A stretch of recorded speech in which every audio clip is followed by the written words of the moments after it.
Right now, Pittsburgh's best sports show is about to begin. Call us or tweet us. We've got things to talk about on the Ireland Contracting Nightly Sports Call. Good evening, everyone. Welcome inside the Fan Cave. This is Bob Pompeani. We are here until 11 o'clock every night from 10:35. It's 412-575-2600. And Drew Fillipponi's up at 93.7 The Fan. And I want to just let you know we're going to talk about the Pirates, of course. We're going to talk about what happened in the NHL. But we're also going to have our poll question tonight at KDKA.com/connect involve draft lotteries. Because tonight we saw something that we're seeing more of these days. The Dallas Mavericks, despite a 1.8% chance of winning this lottery, won it tonight to get the first pick overall, and that means Cooper Flagg on the same year that Luka Doncic is traded out of the wild blue to the Los Angeles Lakers. I don't know about you, Andrew, as we put that poll up. I'd like to hear from you, yes or no. Do you think they are still fair? Because sometimes I wonder about this. Dallas was not in a position to really, they have needs, but not anywhere near the needs of some of the worst teams. And a team like Charlotte gets, never gets any kind of love. I actually love this, that they won, because I am actually not a proponent of the worst team in the league getting the first pick. I actually think the team that finishes with the best record of teams that don't make the playoffs should get the number one pick.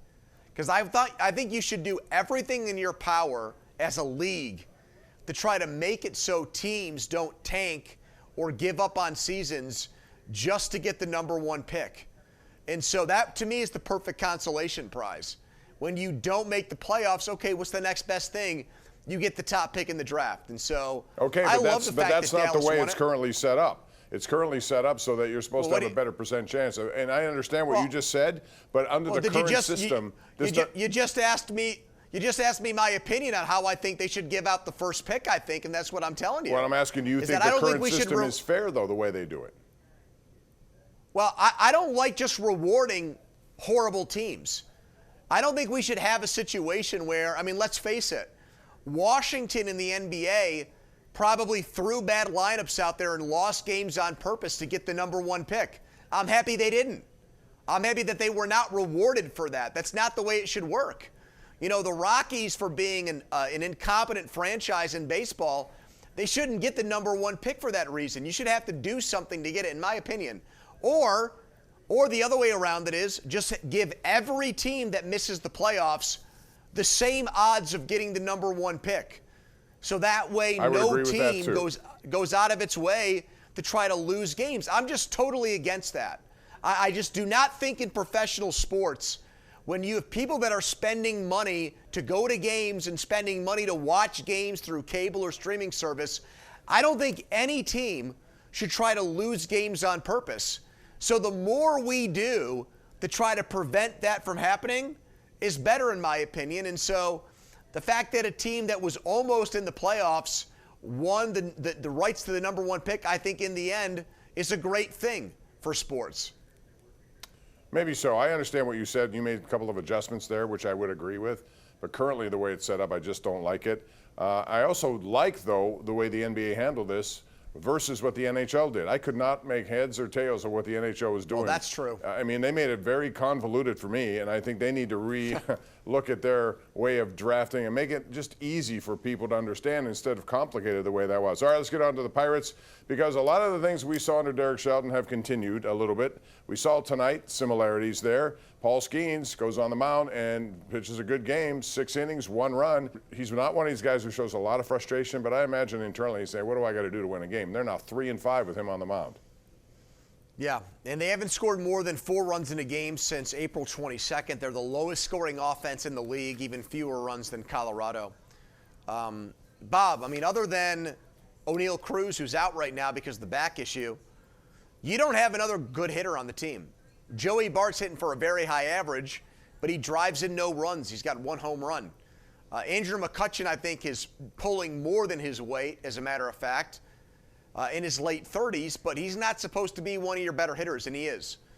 Ke'Bryan Hayes, they gave $80 million to. You mentioned what should have been an error, and then what he got ruled a hit, but wasn't. He is, from an extra base standpoint and driving and run standpoint, not a very good player. And so that's the issue here with this team. is that this offense is the worst in baseball. There's nobody who's close to breaking through in the minor leagues who's ready to give you help. They've put all their eggs in the pitching basket. They've left themselves no margin for error offensively, and that reflects back on, both the people at the top in terms of going out and getting free agents, but also the GM, who hasn't been able to find guys in the draft and in trades to supplement this lineup at all. No, not at all. And I really have a problem with the official scoring in these games anymore. I go over there, I scratch my head. Those are errors. I'm sorry, these are major league players. That Gold Glove winner, Brian Hayes, he has to make that play. Acuna has to go right to him. They call it a hit. Are you kidding me? Nobody was out on the play, and there should have been 2 outs possibly on that play. Anyway, we got to go to break. 412-575-2600. I want to hear from you. It's the Ireland Contracting Nightly Sports Call right here on KDKA+.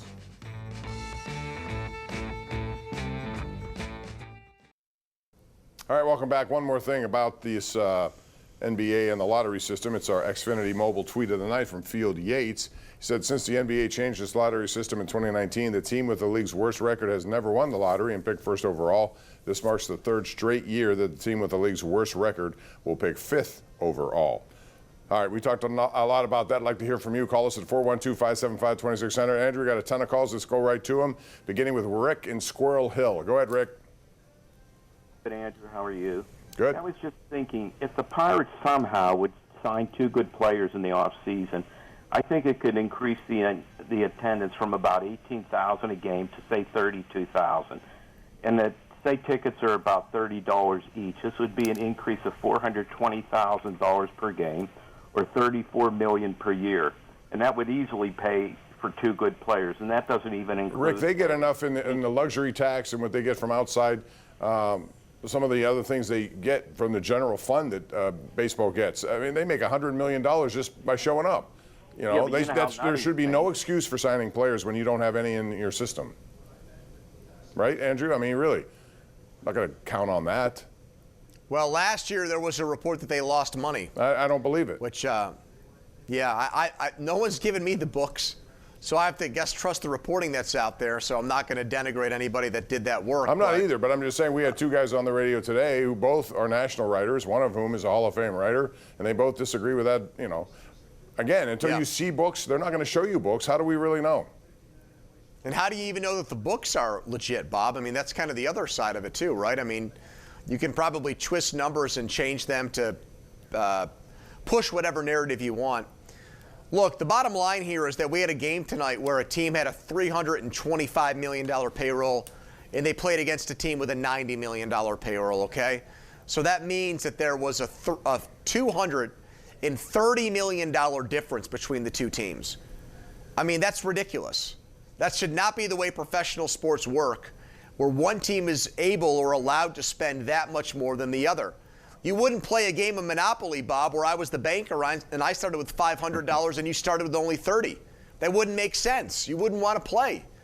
So that's the way baseball works, and let's hope the next CBA is able to change that. But I'm not really optimistic about that, even if they're able to put in a cap and a floor, because what if the cap and floor are far apart? I mean, what if the cap is $300 million and the floor is $100 million, Bob? What difference is that going to do? That's still $200 million difference. No, it's got to be the way the NFL does it, I think, or the NHL. To me, at least that's viable for all teams. We'll see, but they're going to have December of 2026. That's when that cap or CBA is over, and they're going to have some very tough negotiations on their hand, I would imagine. By the way, Rick was our #1 Cochrane Go One Better caller of the night. We go now to Aliquippa. Bill joins us in Aliquippa. Go ahead, Bill. Hi, Bob. How you doing? Good, thanks. I want to talk about the Pirates. I like the Pirates and that, but you know what? Anymore, I just can't watch it because they're just lousy, totally. I don't even have any words for that. And I want to tell you something else.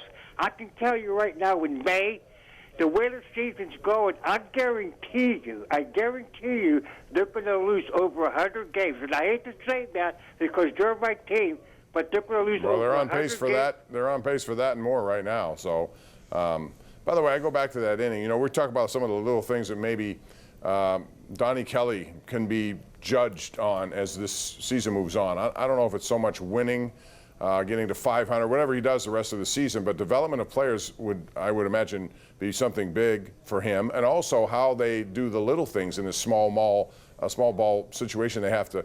Bottom of the, or whatever inning it was where Bay got thrown out, he could have been thrown out of the plate at the Brian Hayes. He ran on that. He would have been out at home plate, I think, and they would have run themselves out of an inning there. Yep. Yeah, we saw a little bit more of that this weekend against the Braves. Some bunts mixed in there, some small balls, some double steals. I mean, I think when you can't score runs the conventional way, you got to try to do stuff like that and manufacture them. But, you know, that to me belies the bigger problem, which is you have to do those things in the first place because you don't have instant offense. You don't hit home runs. You don't have extra base hits. You don't have power in your lineup. And, you know, again, that's on this organization as a whole. You know, you don't bring guys in from the outside. You know, even Spencer Horwitz, like let's say he comes here and he's ready to go. He's not a guy that generates a lot of power. He's a singles and doubles hitter. They need guys who hit home runs. And the way to find those guys, I think, for them has got to be in the draft because they're not going to pay those guys, Bob. And they haven't found guys in the draft who were able to hit for power. You know, they've had first-round picks, guys like Nick Gonzalez, Tamar Johnson.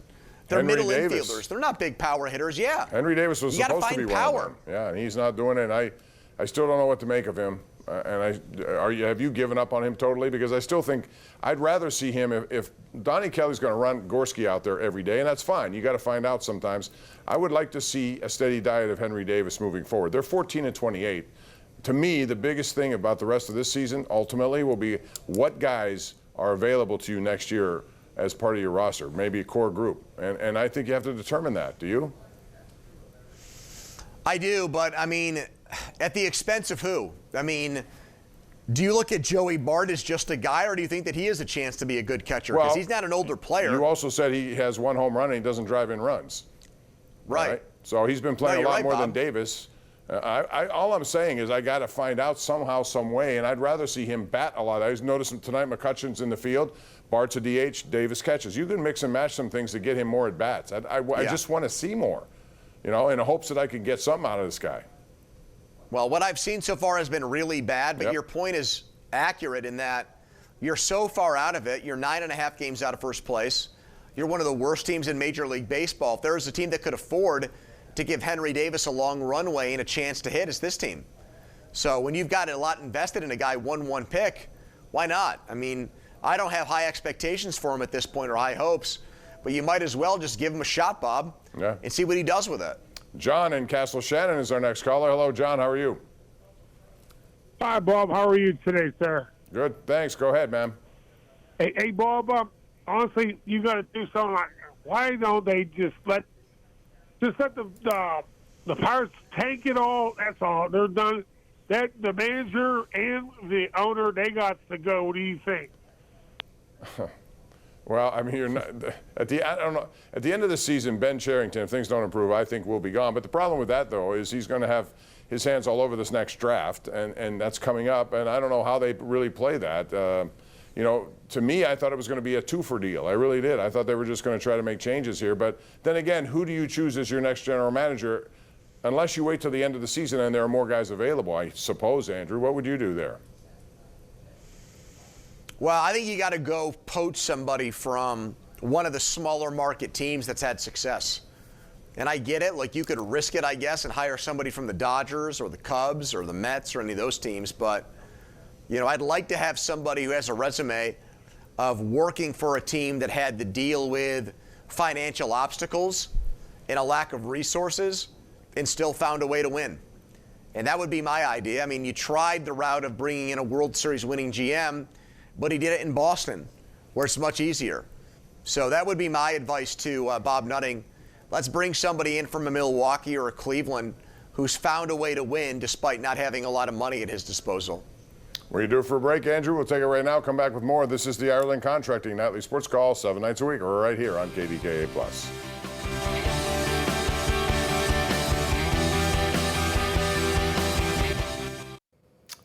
Jessica Guay is standing by with a preview of what's coming up tonight at 11 on KDKA News. Jess? Hey, Bob, tonight a plan to crack down on unsafe driving and pedestrian crossings raises questions, plus an urgent warning about our water quality. And Pittsburgh kicks off its countdown to the 2026 NFL Draft. It's all ahead at 11. See you then. All right, thanks very much, Jess. A lot of other interesting stuff. I saw the Knicks come back and won tonight. I was shocked. They left that game and Boston was winning.